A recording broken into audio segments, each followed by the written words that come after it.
Habiganj battalion ৫৫ বিজিবির উদ্যোগে ৭.৫ কোটি টাকার মাদকদ্রব্য ধ্বংস করা হয়েছে। শনিবার সকালে হবিগঞ্জ ৫৫ বিজিবি সদর দপ্তরে উদ্ধারকৃত এসব মাদকদ্রব্য ধ্বংস করা হয়। বিজিবি অধিনায়ক লেফটেন্যান্ট কর্নেল মোহাম্মদ তানজিলুর রহমান জানান, ২০২২ সালের ২৬ জুলাই থেকে ২০২৪ সালের ৩১ ডিসেম্বর পর্যন্ত হবিগঞ্জ ও মৌলভীবাজার জেলার বিভিন্ন এলাকা থেকে জব্দকৃত ৭,৪২,৩৬,৩৩১ টাকার মাদকদ্রব্য ধ্বংস করা হয়। ধ্বংসকৃত মাদকের মধ্যে ছিল বিদেশি মদ, ফেনসিডিল, গাঁজা, বিয়ার ও ইয়াবা। লেফটেন্যান্ট কর্নেল তানজিলুর রহমান বলেন, বিজিবি দেশের সীমানা সুরক্ষায় প্রতিজ্ঞাবদ্ধ এবং চোরাচালান ও মাদক পাচার রোধে জিরো টলারেন্স নীতি অনুসরণ করছে।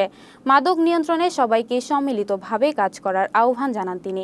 অনুষ্ঠানে senior judicial magistrate Fakhrul Islam, নির্বাহী ম্যাজিস্ট্রেট সুস্মিতা সাহা ও অন্যান্য কর্মকর্তারা উপস্থিত ছিলেন।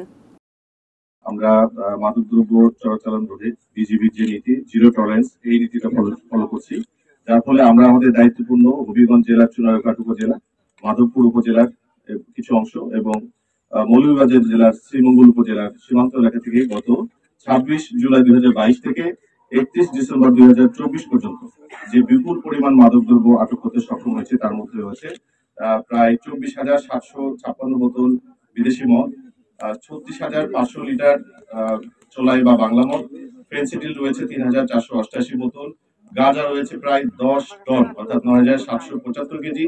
এছাড়া ইয়াবা, ট্যাবলেট, বিয়ার, স্কপ সিরাপ এবং অন্যান্য অবৈধ কিছু আছে, যার আনুমানিক সিজার মূল্য হচ্ছে ৭,৪২,৩৩১ টাকা। তো আমরা এবার যেটা করেছি, পরিবেশ অধিদপ্তরের কর্মকর্তাদের পরামর্শক্রমে সবসময় যে গাঁজা ধ্বংস করলে বা পোড়ালে একটা বিষাক্ত প্রতিক্রিয়া হয় পরিবেশে, এবার যাতে এটা না হয় ওনাদের পরামর্শক্রমে আমরা এই গাঁজার সঙ্গে আপনারা দেখতে পাচ্ছেন যে বালি, মাটি মিশ্রণ করেছি এবং পরিমিত মাত্রায়